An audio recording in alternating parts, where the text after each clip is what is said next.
Our second learning module, Student-Designed Learning for the Skilled Trades, features Brendan Malone, who teaches at the Urban Assembly New York Harbor School. Brendan was also one of our first-place winners in the 2017 Harbor Freight Tools for Schools Prize for Teaching Excellence. Under Brendan's guidance, students in his Marine Systems Technology class take charge of designing much of what they work on, from creating their own toolboxes to installing entire electrical systems to deciding on their own longer-term projects for the maintenance and improvements of the school's vessels and waterfront facilities. But lest you think this sounds loosey-goosey, it's not at all. At the heart of Brendan's approach is a carefully calibrated balancing act. As you'll hear, he gives his students ample freedom, but only after they've acquired the foundational knowledge they'll need to use that freedom responsibly. The result is a curriculum that sparks creativity, but contains enough rigor so that his students are always safe and gain sufficient mastery so that the top performers in his class actually sit for the American Boat and Yacht Council Marine Systems Technician Certification exam, giving them a shot at a highly sought-after credential. If you'd like to dig a little deeper into the concept of student-designed learning, you'll once again find additional material in our resource library. You can use the main menu to click ahead and draw upon this supplemental content to help you answer the relevant application questions. Or you can dig in and explore it later at your convenience if you prefer.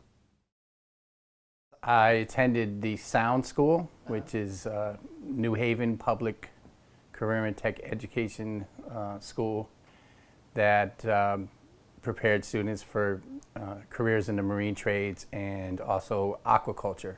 The sort of methodology that was used at the school,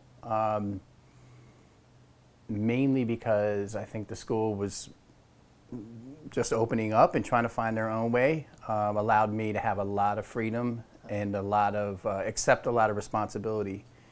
And more than the school gave me a lot of technical skills, but more than anything, it gave me the confidence that given enough time and resources, I could solve just about any problem that was put in front of me. The project, given the set of plans, given access to the materials, and saying, here, build this small boat, a 9-foot plywood pram, and being left to do that with a small group of students, really without a whole lot of direction after that, and intentionally letting the students have to figure it out.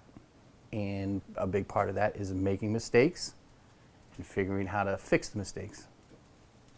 And that is a large part of what my educational philosophy is in establishing the Marine Systems program at New York Harbor School. The starting point is a space where there is mutual respect. And of course, on top of everything is a space where people are physically safe and emotionally safe. So there can't be any compromise on those things. But once you have that respect and safety established, really everything else, there can be leeway. So you don't give the students a specific blueprint that they're going to build their toolbox from, or a specific electrical system design that they have to follow, but you have to give them an example of this is what a blueprint would look like. Now, using these same concepts, now you have to develop your own blueprint of a toolbox project. This is a design of an electrical system, but you're going to have to come up with your own design because you're going to have slightly different problems that you're going to have to solve, different components that you're going to have to put in based on the same principles. So the nuts and bolts of it came in to figuring out that level of scaffolding. But what that also allows you to do is to differentiate.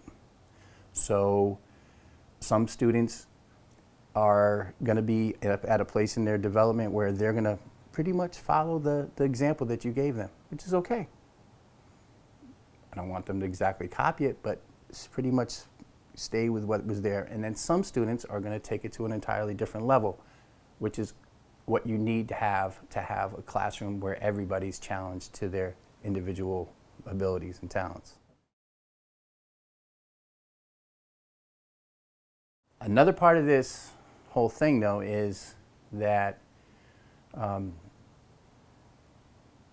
there has to be time built in that students get to check over their work, get proper feedback, and then make corrections so that it gets as close to a professional finished product as possible. My grandfather used to say, you can't just eat the frosting off the top of the cake. And it's a constant issue to make sure that students understand that, yes, there's the fun hands-on, you're using a saw to cut a piece of wood, or you're actually turning a wrench on a bolt. But on the other side of it, there's a lot of effort that's going to have to be expended to develop a technical expertise. And by balancing those two things, you maintain the interest level high, or as high as possible. The learning that sticks is the learning where a young person is given a problem, given the necessary, the preparation has been scaffolded so they not only have the physical tools, a wrench and a hammer or whatever it is, but they have the knowledge, the technical knowledge to be able to those tools to be able to solve the problem that's put in front of them. So the freedom just given without the scaffolding is going to be a failure.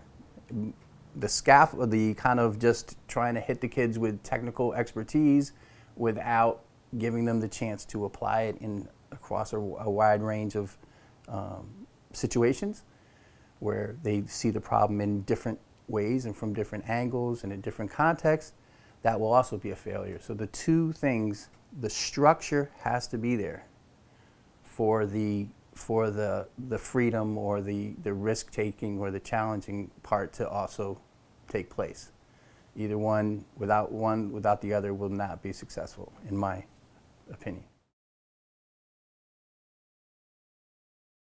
So our toolbox project is one of our first projects, and we use that to establish the basic technical skills of producing a plan. So all the different perspectives, the different plan views, how to set up a technical drawing, that is skills and knowledge that now it can be applied. It's going to be applied when they design an electrical system. It's going to be applied when they design a sanitation system for about those same technical drawing skills, knowing how to draw to scale. Those sorts of things are now going to be something that is continually applied throughout the entire program. Some students find it much more comfortable and within their level to stay very simple. And when discussing the design process, the